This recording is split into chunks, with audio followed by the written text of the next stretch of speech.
पता होगा कि टोटल 100 क्वेश्चंस पूछे जाते हैं और 100 ही मार्क्स का एग्जाम होता है। 100 क्वेश्चन होते हैं और 100 ही मार्क्स होते हैं और 100 मार्क्स में से साथ ही आपका जीएस 50 क्वेश्चन, रीजनिंग 25, मैथ्स 15 और कंप्यूटर 10 क्वेश्चन मतलब पूछा जाता है। सबका मार्क्स एक एक होता है। तो आप देख रहे हो कि सबसे ज़्यादा जो वेटेज है वो आपका साथी जीएस का है, 50 क्वेश्चन। तो 50 क्वेश्चन की अगर हम बात करें तो भैया कितना स्कोर कर पा सकते हैं हम इसमें, मेहनत करें, आपकी प्लानिंग्स को हम फॉलो करें या हम अपने तरीके से कोई एक स्ट्रेटजी को फॉलो करें तो कितना हो सकता है मैक्सिमम स्कोर। पिछले रिजल्ट की मैं बात करूं, आप सबको पता होना चाहिए, दिल्ली पुलिस टॉपर निशांत शर्मा। तो अगर हम स्कोर की बात करते हैं तो बहुत सारे ऐसे बच्चे थे जिनका स्कोर 40+ रहा है, यानी कि 40+ किया जा सकता है।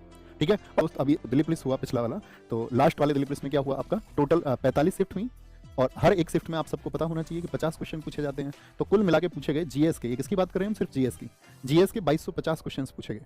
अब 2250 में से ये देखना होगा आपको, स्टैटिक जी के 2250 में से 720, तो लगभग जरा सोच के देखियो कितना परसेंट क्वेश्चन बन रहा है, कितना परसेंट। तो आप कहोगे भैया लगभग 1/3, 1/3 तो स्टैटिक जी के पूछी जा रही है और बच्चा अपना टाइम कहाँ खर्च कर रहा होता है, ज्योग्राफी, पॉलिटी, हिस्ट्री, इन सबको बहुत अच्छे से पढ़ने में। ठीक है, और मेजर ऐसा नहीं है कि उन सबका रोल नहीं है, सिलेक्शन में उनका भी उतना ही उपयोग है, लेकिन ज्यादा किसका है, ज्यादा महत्व आपका स्टैटिक जी के का, उसका सबसे ज्यादा इंपॉर्टेंस है। करंट अफेयर्स के 270 क्वेश्चन पूछे गए थे टोटल ओवरऑल इसमें से। इकोनॉमिक्स के आपका 225 क्वेश्चन, हिस्ट्री के टोटल 360 क्वेश्चन। देखो इसको 0 और 5 में डेटा क्यों मिल रहा है, क्योंकि कम ज्यादा है तो उसको हमने 0-5 में कन्वर्ट कर दिया है। ठीक है, कैलकुलेशंस करके। पॉलिटी 270, ज्योग्राफी 225 और साइंस का 180 क्वेश्चन। कभी ये सोचे कि भैया फिक्स 0 में ही क्वेश्चन पूछता है, ऐसा सब कुछ आता है। ओके, ठीक है, अभी ध्यान से मेरी बातों को सुनते रहेंगे। अब इसका आप स्क्रीनशॉट ले लें, जो भी साथी आज से सीरियस होना चाहता है, जो इस वीडियो को देख रहे हो या फ्यूचर में जो दिल्ली पुलिस को ज्वाइन करना चाहते हैं, तो ये वो टॉपिक्स हैं जो एसएससी के ट्रेंडिंग टॉपिक्स हैं, इनके बिना हमको एग्जाम में जाना ही नहीं चाहिए। तो अभी से आप ऊपर रखेंगे ना तो आपको ये पता होगा कि मेरा सिलेबस क्या है और सिलेबस में इंपॉर्टेंट टॉपिक्स कौन से हैं, क्या मैं उनको कवर कर रहा हूँ या नहीं कर रहा हूँ, क्या मैं एक राइट ट्रैक पर हूँ या नहीं हूँ, कहीं ऐसा तो नहीं है कि मैं कुछ भी पढ़ रहा हूँ। ठीक है, तो ये जो यहाँ पर हम बताने जा रहे हैं ये सिलेबस हम नहीं बता रहे हैं, यहाँ पर मैं आपको बता रहा हूँ स्कोरिंग टॉपिक्स, यानी कि ये वो टॉपिक्स होंगे जिनकी मैं बात करूँ, अगर आप इन टॉपिक्स को पढ़ लेंगे तो आप, मैं आपसे कहूँगा कि आप 35+ क्वेश्चन एग्जाम में देख रहे होंगे जिन टॉपिक्स की हम बात कर रहे हैं। 35+ में वो आपका 40 भी हो सकता है, 45 भी हो सकता है। ठीक है, वो आपका 32 भी हो सकता है, लेकिन ये आपका संपूर्ण सिलेबस है, तभी ऑफिशियल सिलेबस आता है, लेकिन आएगा वही आपका जो कि आपका पिछले वर्षों में होता आया है। समझेंगे, जब आप स्टैटिक जीके को पढ़ें तो दिवस पढ़ने हैं सबसे पहले, मतलब ऐसा नहीं कि सबसे पहले का मतलब उसको बाद में ही पढ़ना है, कहने का मतलब इंपॉर्टेंट टॉपिक्स हैं। डेज एंड थीम्स, आपका कुछ क्लासिकल हाउस होते हैं जैसे कि शास्त्रीय घराने, आप मान के चलिए इनको हम बोलते हैं आपका हिंदुस्तानी घराना, या आपका हिंदुस्तानी संगीत के घराने, या कर्नाटक संगीत दक्षिण भारत का उसके घराने। 8 के 8 क्लासिकल डांस के बारे में आपको पता होना चाहिए, कथक से क्वेश्चन पूछ सकता है, कुचिपुड़ी से क्वेश्चन पूछ सकता है, मणिपुरी से, ओडिसी से, आपका सत्रिया से क्वेश्चन पूछ सकता है। ठीक है, आपका भरतनाट्यम से क्वेश्चन पूछ सकता है।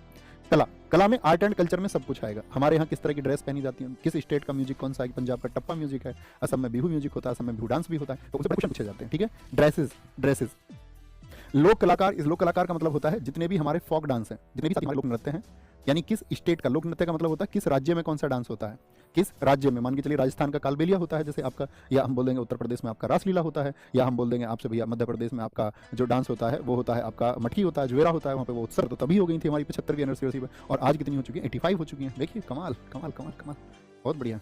यहाँ पे देखिए करंट अफेयर्स का, जितनी भी गवर्नमेंट की पहल होंगी, जितनी भी स्कीम इनिशिएटिव्स उन्होंने लिए होंगे, पद्म अवार्ड हमको सब पता होने चाहिए, इंपॉर्टेंट सारे, हिस्ट्री से लेकर के और आपका वर्तमान तक के। योजनाएं गवर्नमेंट कौन सी चला रही है उनको ध्यान से पढ़ना है, क्योंकि इस पे सबसे अच्छा क्वेश्चन बनता है करंट अफेयर्स का कि कोई भी स्कीम जब गवर्नमेंट लॉन्च करे ना, और आप अभी से डेटा बनाना शुरू करना कि 2014 में केंद्र सरकार द्वारा शुरू की गई योजना है, तो उनके बारे में एक डेटा बनाओ अच्छा सा, है ना, कि उस योजना का क्या इनिशिएटिव था, क्या इंपॉर्टेंट बात है। अभी आपके पास चूंकि समय है तो ऐसा नहीं, लास्ट टाइम पे तो बच्चा क्या करता है, चलो ऊपर से पढ़ लेते हैं, जल्दी से जल्दी कैसे पढ़ा जा सकता है, और उस टाइम पे एग्जाम टाइम पे तो ऐसा आएगा कि 30 दिन में आप जीएस में कैसे 50 में से 50 कर सकते हो, तो वो सब मिथ होते हैं। जो समय से जागेगा वो एक बेहतरीन स्कोर करेगा। तो 2023-24 हो गया, चर्चित व्यक्ति जिनका निधन हो गया या कोई आपका अवार्डेड है, किसी कोई पुरस्कार मिला है, कोई भी मिनिस्ट्री ने जो कार्यक्रम चलाया है। अभी अपॉइंटमेंट आपको पता होनी चाहिए कि भैया कौन हमारे देश में जो शीर्षतम अधिकारी हैं, जो आपका ऑफिशियल्स हैं, वो कौन है, किस मंत्रालय के प्रमुख है, मंत्री हैं, या किसी डिपार्टमेंट के चीफ हैं, कौन लोग हैं। खेल से संबंधित जितनी भी ट्रॉफी होंगी जब भी आप बनाते हैं, जिसका नया नहीं हुआ सबसे बड़ा, जैसे कि अब मैं आपसे बात करूं कि ओलंपिक कब होंगे, तो ओलंपिक भैया 2028 में होंगे लॉस एंजल्स में। तो अब जब तक कौन से इंपॉर्टेंट रहेंगे तो तब तक आपका पेरिस ओलंपिक इंपॉर्टेंट रहेगा, तो पेरिस ओलंपिक के बारे में आपको पता होना चाहिए डीप से, अच्छे से। ठीक है, और राष्ट्रमंडल खेल आपका 2022 वाले हुए तो 2026 में होंगे अगले। तो अभी तो आपका एग्जाम, इकोनॉमिक्स की बात करते हैं, इसमें नेशनल इनकम को अच्छे से पढ़ो, राष्ट्रीय आय कैसे नापी जाती है, क्या उसके मेथड्स होते हैं, करेंसी के क्या काम है, इसमें आपका डिवैल्यूएशन हो गया आपका, यानी कि आपका अवमूल्यन को आपको पढ़ना चाहिए, इन्फ्लेशन को, मुद्रास्फीति वगैरह सबको पढ़ना चाहिए। भारत सरकार ने कौन सी योजनाएं चला रखी हैं, पंचवर्षीय योजना, 5 ईयर प्लान बहुत इंपॉर्टेंट है। 5 ईयर प्लान आपका हरित क्रांति और अन्य क्रांति, मतलब जैसे दुग्ध से संबंधित आपका व्हाइट रिवॉल्यूशन है, आपका इसको ऑपरेशन फ्लड हम कहते हैं, कि वो किसने शुरू किया था, हु वाज द फादर, सब पूछा जाता है कि भैया नीली क्रांति के जनक कौन है, आपसे पूछ लेगा। जो ब्लू रिवॉल्यूशन है उसके फादर कौन है, क्या उद्देश्य था उसमें गवर्नमेंट का। आरबीआई एंड बैंकिंग इसमें कंप्लीट होता है, जीएस और स्टॉक एक्सचेंज